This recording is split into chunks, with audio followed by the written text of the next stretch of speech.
That's it. The Steelers are 11-0 and have put Baltimore Ravens in the rearview mirror. 11-0 are the Steelers after beating the Ravens at home to finally wrap up Week 12. Were you okay that this game was played? Yeah, I mean, it's a football game. And in football games and football seasons, you're going to have adversity, and especially in 2020.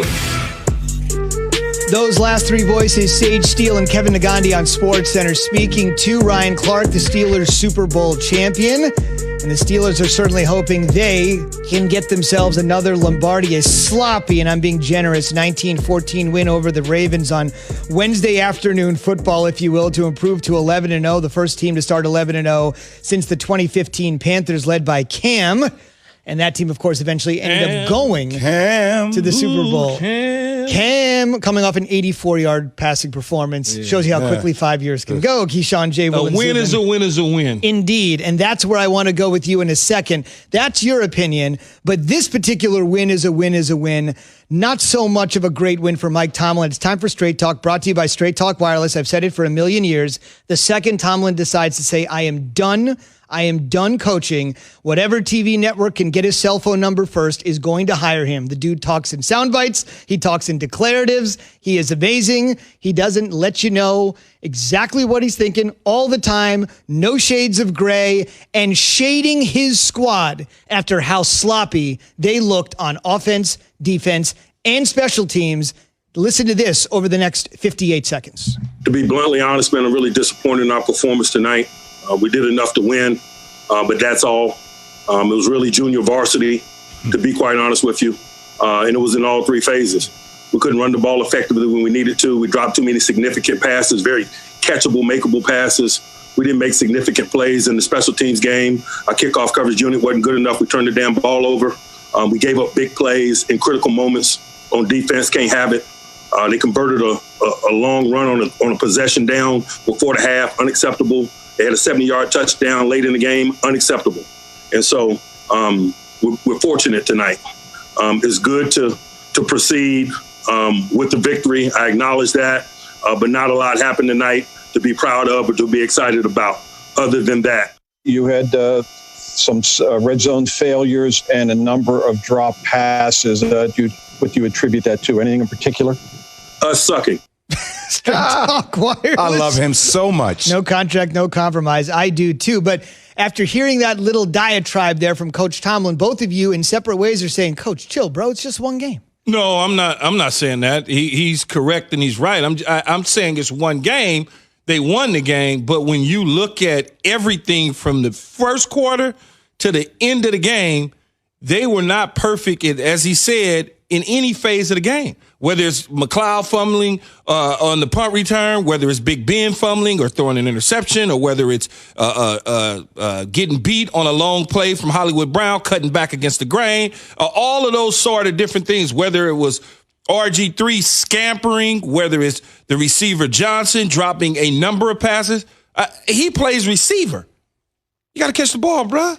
Slants wide open, touchdown, Ben puts it on you. It's receivers in the league that would die to have that opportunity to score a touchdown. I get it. That's why I say they've got to clean this stuff up. They've got to show me something if they plan on playing Kansas City, whether it's in Pittsburgh or Kansas City or neutral site. To beat Kansas City, they've got to clean that up. Because whatever that was last night, if they take that to Kansas City, when they play Kansas City, because I believe they will possibly be playing, they're going to get run out the building.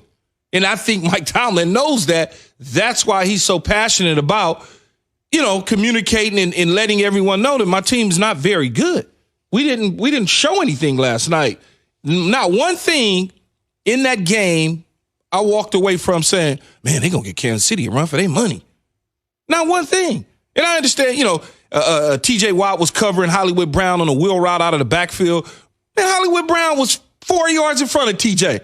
T.J. was grabbing for dear life. It just so happened Robert Griffith III threw a ball that looked like he was throwing from the outfield in baseball to third base on a straight line drive. Patrick Mahomes is not missing that throw to Tyreek Hill.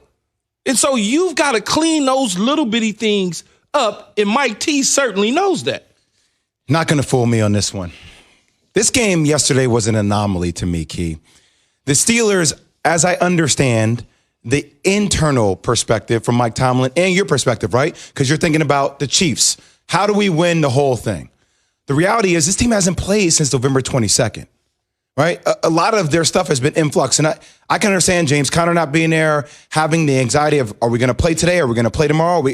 It just looked like they were out of sync. And I understand there's things for them to work on, but like that has to play into it a little bit. We still are talking about a team that is 11-0, correct? An undefeated team. Now they've blown only 3 teams out this year.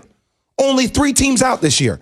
Every other game has been somewhat close, and I understand how that can be used against them in the argument, but I also can make the other argument by saying this team knows how to win ugly.